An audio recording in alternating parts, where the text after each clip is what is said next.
जय माता दी। मैं एस्ट्रोलॉजर प्रियंका भारद्वाज स्वागत करती हूँ आप सभी का फिर से आपके इस यूट्यूब चैनल पर।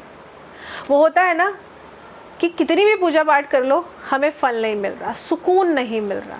ऐसा क्यों है? इन सब के पीछे का सबसे मुख्य कारण होता है, फिर से कहूँगी, आपका भाव। जैसी भावना होती है फल वैसा ही मिलता है। हम जब भी पूजा करने बैठते हैं मन के भाव प्रभु भक्ति में पूरी तरह से समर्पित होने चाहिए, क्योंकि इस भाव में बहुत ताकत होती है। इसलिए जब भी पूजा पाठ करें या कोई उपाय करें तो वो ट्रस्ट के साथ करिए कि हाँ मैं ऐसा कर रहा हूँ।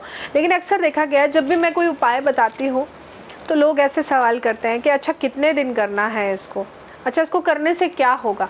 तो जब आपने वो सवाल ही कर लिया कि करने से क्या होगा, तो उस सवाल में वो जो क्वेश्चन मार्क आया ना, मतलब आप श्योर नहीं है। मैं ये नहीं कह रही आप ब्लाइंड फेथ करिए, लेकिन जब भी आप किसी चीज़ को करें ना तो पूरे श्रद्धा के साथ करिए, अपने भावों को निर्मल स्वच्छ करके करिए और प्रभु के लिए पूर्ण समर्पण का भाव लेकर भक्ति करें। प्रभु के प्रति जब सच्चा समर्पण होता है ना तो वो खुद अपने आप को, आप ऐसे समझिए, आप तक आने से नहीं रोक सकते हैं। बाकी अब वो मुख्य बातें ध्यान से सुनिए जो पूजा करते वक्त ध्यान रखनी चाहिए। कुछ सावधानियां पूजा करते वक्त अवश्य बरतनी चाहिए। वो कहते हैं ना कि किसी भी काम को करने का सही तरीका है, उस कार्य का पूर्ण फल ही आपको तभी मिलता है। ऐसे ही पूजा पाठ के साथ भी होता है। अगर आप इसे सही तरीके से करते हैं तो इसका फल अवश्य मिलेगा। सावधानियां क्या क्या बरतनी है आप ध्यान से सुनिए। सबसे पहले यानी कि पूजा शुरू करने से पहले सबसे पहले आपको सूर्य देव की पूजा करनी चाहिए। उसके बाद श्री गणेश जी की पूजा करनी चाहिए, फिर माता दुर्गा, फिर भोलेनाथ और फिर विष्णु जी। ये क्रम मैंने आपको बताए हैं। अब इसके लिए आपको कहीं जाने की ज़रूरत नहीं है, आप अपने घर के मंदिर में बैठकर ही, सूर्यदेव तो वैसे ही आपके घर की छत से, बालकनी से आपको दिख ही जाते हैं। तो पूजा करना जब शुरू करें सबसे पहले आप जाकर सूर्यदेव को नमस्कार करिए। फिर घर के मंदिर में बैठकर, जैसा कि मैंने कहा, गणेश जी को नमस्कार करिए, फिर माता दुर्गा को नमस्कार करिए, भोले बाबा को यानी कि शिव जी को नमस्कार करिए और फिर प्रभु श्री हरि विष्णु को नमस्कार करिए। ये पंचदेव कहलाते हैं, इनकी पूजा करना बहुत ही अनिवार्य होता है। प्रतिदिन पूजन करते समय इन पंचदेव का ध्यान सबसे पहले करिए, इनका आवाहन करिए और इनको प्रणाम करिए। मंदिर के ऊपर भगवान के वस्त्र, पुस्तकें और आभूषण तो गलती से भी मत रखिए, क्योंकि आप में से ही किसी ने एक सवाल किया था कि हमारा जो मंदिर है वो पूरा भरा हुआ है। तो मैंने पूछा भरा हुआ कैसे? उन्होंने कहा मंदिर के अंदर तो मूर्तियां हैं लेकिन मंदिर के ऊपर हमने किताबें रखी हुई हैं, लेकिन वो किताबें सिर्फ पूजा से रिलेटेड है। लेकिन मैं आपको एक बात बता दूं, मंदिर के ऊपर रखी हुई चीज़ें यानी कि आपने अपने भगवान के ऊपर भार रख दिया है, तो ऐसा गलती से भी मत करिए।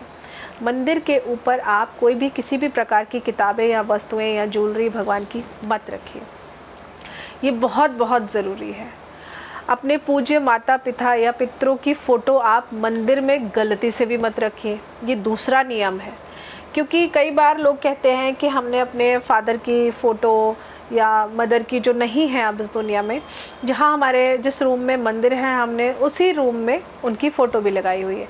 देखिए, आप माँ बाप को इज़्ज़त दे रहे हैं, ये बहुत अच्छी बात है, लेकिन जहाँ आपने मंदिर बनाया है ना, वहाँ पे आपको अपने पूर्वजों की फ़ोटो नहीं लगानी चाहिए। ये बहुत, अगर आप ऐसा करते हैं तो इससे आपके कष्ट बढ़ते हैं। किसी भी पूजा में अगर आप सम्मिलित होते हैं या आप किसी पड़ोसी की पूजा में जा रहे हैं या मंदिर की पूजा में जा रहे हैं, वहाँ आरती हो रही है या किसी भी प्रकार का पूजन होता है ना, तो एक बात का ध्यान रखें कि आप दक्षिणा अवश्य चढ़ाइए। बिना दक्षिणा के आप पूजन में सम्मिलित मत होइए। अब इसका ये मतलब नहीं है कि दक्षिणा नहीं है तो पूजा हो रही है वहाँ से वापस चले जाए, नहीं। कोशिश करिए, चाहे आप किसी से लेकर दक्षिणा चढ़ाइए, लेकिन चढ़ाइए ज़रूर। अगर दक्षिणा ना मिले तो कुछ फूल अपने हाथों में ले लीजिए, लेकिन जब भी किसी भी प्रकार की आप पूजा में जाते हैं तो कुछ ना कुछ भगवान को भेंट स्वरूप ज़रूर चढ़ाइए। और अंत में जहाँ भी आप पूजा करते हैं उस परम शक्ति से क्षमा प्रार्थना ज़रूर करिए और कहें कि हे परम शक्ति, मुझे पूजा पाठ नियम के अनुसार नहीं आता है, तो जो भी मैं कर रहा हूँ या कर रही हूँ श्रद्धा भाव के साथ आप उसे स्वीकार करिए और जो भी गलती मुझसे हुई है अपनी संतान समझकर मुझे क्षमा कर दीजिए।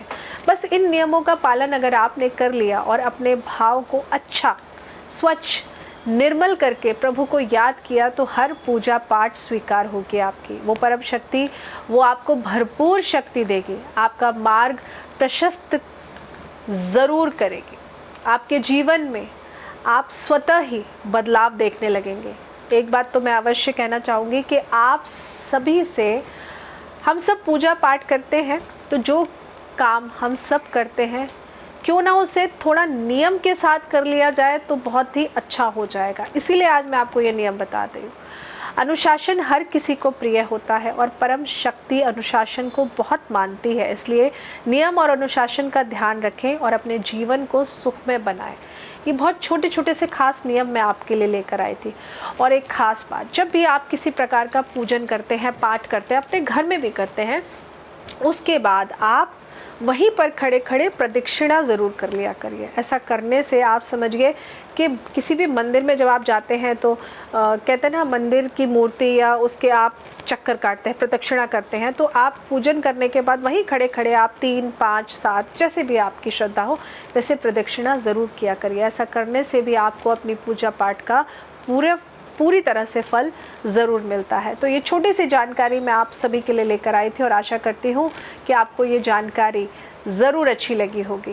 नीचे कमेंट बॉक्स में बताइएगा ज़रूर कि आपको जानकारी कैसी लगी। और अगर आप अपनी जन्म कुंडली विश्लेषण कराना चाहते हैं मुझसे तो नीचे स्क्रीन पर दिए हुए नंबर पर आप अपनी अपॉइंटमेंट ले सकते हैं। जुड़े रहिए हमारे चैनल के साथ, लेकर आऊँगी ऐसी ही बहुत सारी ख़ास जानकारियाँ। जय माता दी।